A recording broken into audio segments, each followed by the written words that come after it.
बिस्मिल्लाहिर्रहमानिर्रहीम। अस्सलाम वालेकुम दोस्तों, कैसे हैं आप सब। मैं हूं ईजाज़ अंसारी और आप देख रहे हैं ईजाज़ अंसारी फूड सीक्रेट्स। अल्लाह बरकत दे आपके खानों में, आपके रिज़्क में, आपके ज़ायक़ों में बरसो। आज मैं आपके लिए कंप्लीट फार्मूला लेके आया हूं खांसी, ज़ुकाम और सर्दी का। इंशाल्लाह पहले ही कप में, पहले ही डोज़ में आपको इसका फ़ायदा होगा और पुरानी से पुरानी खांसी, ज़ुकाम आपकी दूर होगी। चलें जी, बिस्मिल्लाहिर्रहमानिर्रहीम। 3 कप यहाँ पे हमने पानी के लेने, क्योंकि हमने 2 कप रेमेडी बनानी है। ये सारी चीज़ें आपने ध्यान से नोटिस करनी है। ये है हमारे पास मलट्ठी। ये मसवाक की तरह एक लकड़ी के टुकड़े होते हैं। ये आपको पंसारे की शॉप से मिलेंगे। ये आपकी सांस की जितने इश्यूज़ हैं सबको सॉल्व करती है। बहुत अच्छा टेस्ट और खुशबू होता है इसका। और ये ऐसी चीज़ है जो इंस्टेंटली आपकी सांस को अच्छा करती है, मतलब सांस लेने में आपको आसानी होती है। 4 से 5 हमने देसी लौंग लेने हैं।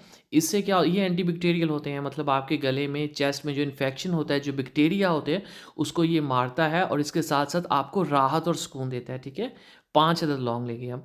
और ये है हमारे पास अदरक का टुकड़ा। अदरक तकरीबन तकरीबन हाफ इंच हम इसमें इस्तेमाल करेंगे।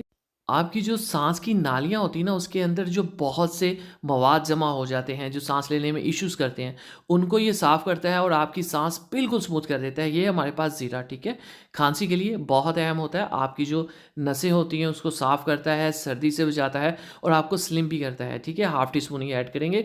ये सारी चीज़ें आपने इसी क्वांटिटी में ऐड करनी है। 2 कप की रेमेडी है, याद रखिएगा।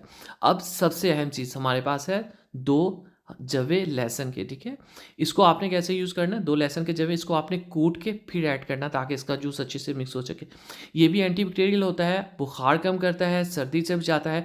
ये ओवरऑल एक कंप्लीट रेमेडी है जो आपको खांसी से, ज़ुकाम से और चेस्ट इन्फेक्शन से बचाएगी और बुखार भी दूर करेगी। साथ ही साथ आपको राहत भी मिलेगी।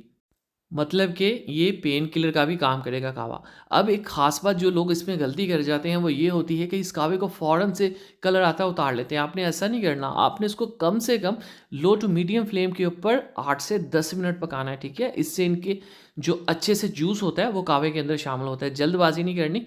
3 कप हमने लिया था पानी, इसको आपने 2 कप कर लेना है। ठीक हो गया। चलें जी, अब आपने रिलैक्स होके इसको पकाना है। और एक चीज़ और इसमें जाएगी जो गरम कहवे के अंदर ऐड नहीं की जाती होती, जब इसको उतारा जाता है तब ऐड की जाती है। ठीक है, इसको हम कप में ऐड करेंगे और उसके बाद आपने लेना है हनी।